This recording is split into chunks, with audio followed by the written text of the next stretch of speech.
G'day Fishing Legends, Cubits here, and I'm back. The reason that I haven't done anything in the last several months is because we moved to a weird part of Brisbane where like any kind of fishing water is like 45 minutes away, and even then that's not the good stuff. So everything's been like a little bit more of a chore to get out and do the fishing. Today I've made the big drive down to the Gold Coast to where I used to live, to my old local water, because I just can't find anything where I am now. It's weird.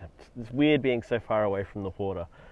So we're out at the Gold Coast, up a creek, up a pretty big creek, looking for some bass in the lily pads. There was one right in front of me just then. We're using a little, it's that Shanley's frog that I used last time I was up here actually. And I'm using them on size 4 decoy worm hooks. I was trying to use them on some chin locks last time, but because that fat like lead bump at the front, the keeper, sort of rips this harder plastic, it just doesn't really work for it. So yeah, this is a tiny little decoy worm hook, size 4, on a 2-inch plastic, and it's about perfect. And because it's like a harder plastic as well, it doesn't tend to like drag the hook point. It doesn't get exposed that easily when you're dragging it through the lily pads. Whereas with the Elastec, even if you like rig it really well, if you sort of get caught a little bit on a lily pad, it'll like, the hook will pull in and you'll start snagging all the lilies on your way through. So that's pretty cool. We'll give this a bit of a chuck around, and hopefully we can entice a bass. It's pretty windy at the moment. I'm actually drifting at like 1k an hour here, and I'm out of the wind. But when the wind dies and the sun starts to come over in the afternoon and create a bit more cover, things will probably pick up, and hopefully the wind does die off. Otherwise I'm going to have to throw some hard bodies around as I drift down the creek at like 2k's an hour. So yeah, let's get into it, shall we?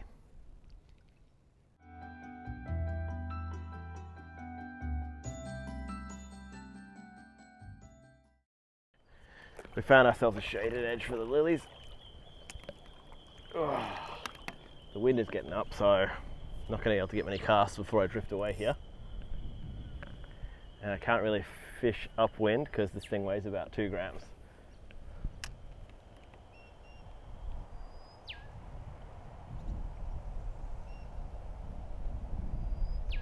Ooh, wind's actually picked up even more, so now we're kind of super boned. So we're just going to drift downwind and fish this edge.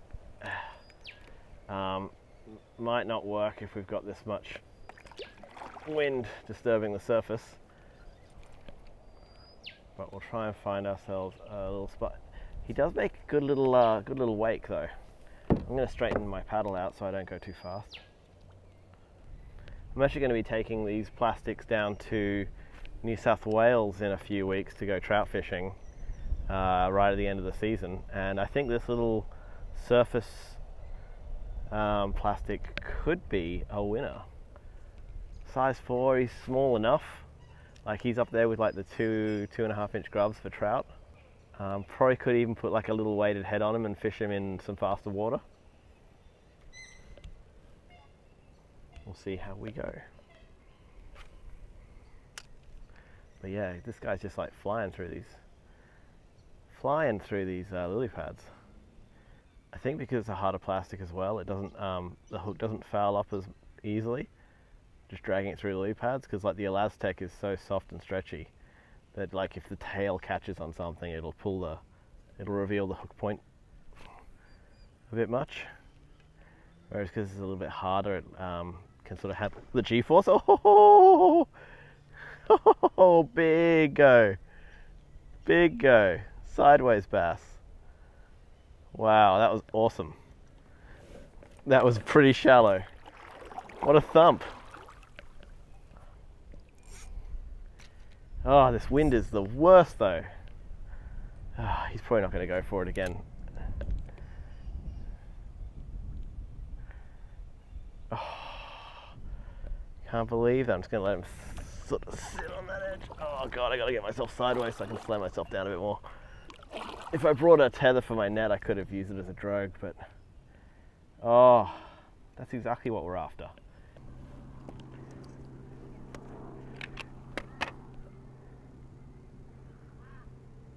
Oh, it's so overexposed. Wow, did not catch that. Can't see behind myself. And my glasses fell apart again. Did I get it? Oh shit, son. Oh my god, it's so in focus. Oh, wingtips are just out. Look at that. Fucking nailed it. Damn, that's a good picture.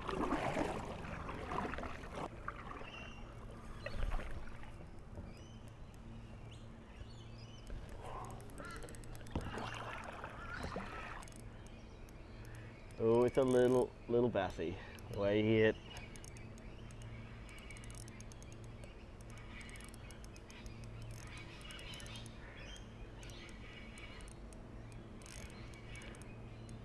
Just a little bassy. Come on.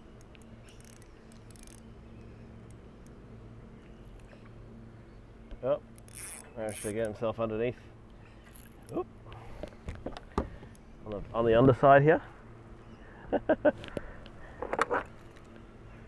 we go. Plenty of these guys around in here at the moment. He's very silver, this one, isn't he? Not nearly as dark as bronzy as they tend to be in here. Off you go, little fella. Yeah, away he goes.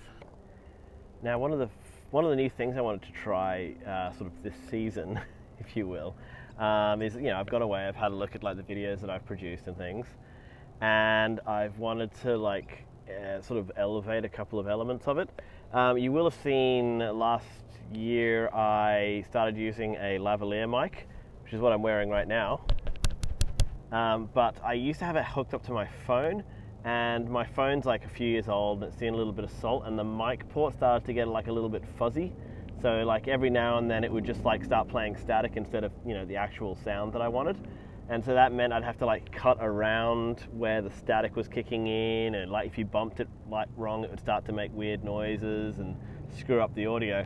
So I've actually replaced that, the phone, with a standalone recorder called sort of Zoom H1N, which is really cool. It's got great little condenser mics built into the top of it, so you can use it for like Foley or like interviews or like just sort of general purpose audio recording.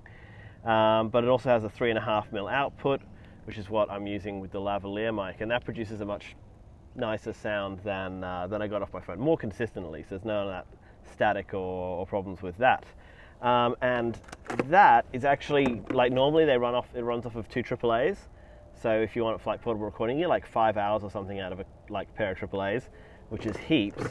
But I've got it hooked up to a Ryobi 1+ USB adapter, which has 2 USB ports on it, and I'm actually running my my Hero 4, my fixed camera, on the same power source. And this thing can run, I think I tested it once, and it ran a GoPro 5 and a GoPro 4.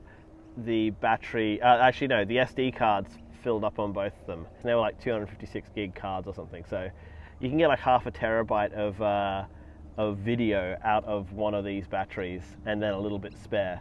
So I've got that currently running the GoPro 4, which means I never have to change batteries on this guy.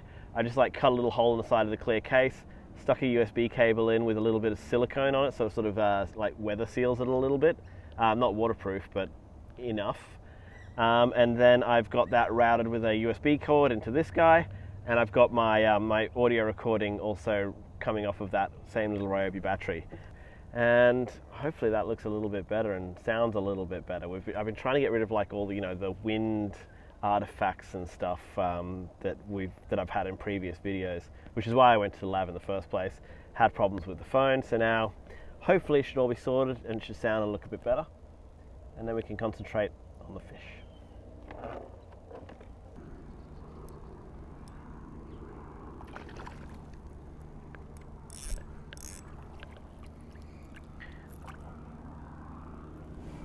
Another little, really silver little bassy. So silver. It's crazy. We'll get that back. Hey buddy. There he goes. Alright. another little bassie on this one. This one feels a little bit heavier than the other one.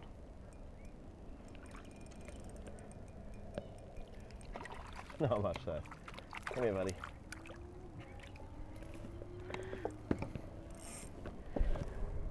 Oh, he chomped that one down though, didn't he? Hawked the that rear treble.